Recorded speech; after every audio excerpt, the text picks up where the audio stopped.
ឃើញគ្រាន់តែបិទបាំងការឈឺចាប់រាល់ថ្ងៃខំធ្វើដូចរឹងមាំ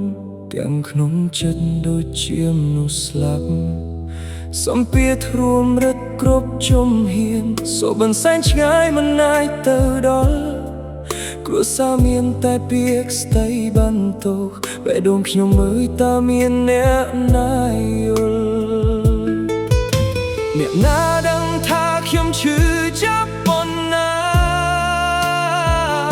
ពេលយំមកដល់ទឹកភ្នែកធំដងហើយម្ដងទៀតសួរខ្លួនឯងថារស់ដើម្បីអ្វីតើមានណាយល់អារម្មណ៍មួយនេះខ្ញុំហត់ណាស់ហត់នឹងជីវិតហត់នឹងគុំនឹកតែចាក់បេះដូងរយប់ស្នេហាបែកបាក់គ្រួសារក៏ឆ្ងាយសំពាធជុំវិញមិនឲ្យខ្ញុំសម្រាកបាត់ថ្ងៃស្អែកខ្ញុំបាត់ពីលោកនេះមានអ្នកណានឹកខ្ញុំដែរឬទេខ្ញុំគ្រាន់ចង់មានកន្លែងសម្រាប់ចិត្តមុនបេះដូងនេះអស់កម្លាំងដើរទៀត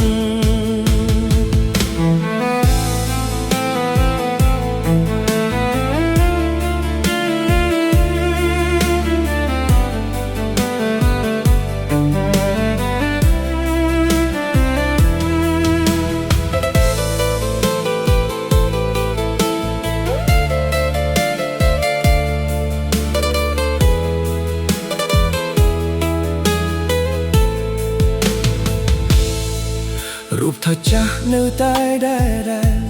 តែមនុស្សក្នុងនោះបានផ្លាស់ប្ដូរស្នេហាដែលធ្លាប់សន្យាហូរបែរជាទុកខ្ញុំឲ្យនៅឯកោមិត្តភក្តិណាល់ចេញផ្លូវរៀងខ្លួនខ្ញុំនៅតែជាប់នឹងការឈឺចាប់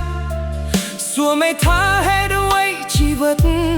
ឲ្យខ្ញុំយំជាងសោយរាល់ថ្ងៃបើពន្លឺនៅសល់ត្រឹមបន្តិចខ្ញុំនឹងខំរកវាដងទៀតទោះបេះដូងបែកជាច្រើនដុំខ្ញុំនៅសង្ឃឹមថ្មីមួយនឹងជាសះស្បើយខ្ញុំហត់ណាស់តែមិនចង់បបងទោះទឹកភ្នែកនៅហូររាល់យប់បើគ្មានអ្នកណាចង់បាយខ្ញុំនឹងរៀនឈរដោយខ្លួនឯងថ្ងៃមួយព្រះអាទិត្យនឹងរះម្ដងទៀតបេះដូងដែលបែកនឹងជប់ឡើងវិញទោះយប់មីឯកោប៉ុណ្ណាខ្ញុំជឿថាស្អែកនឹងមានប៉ុណ្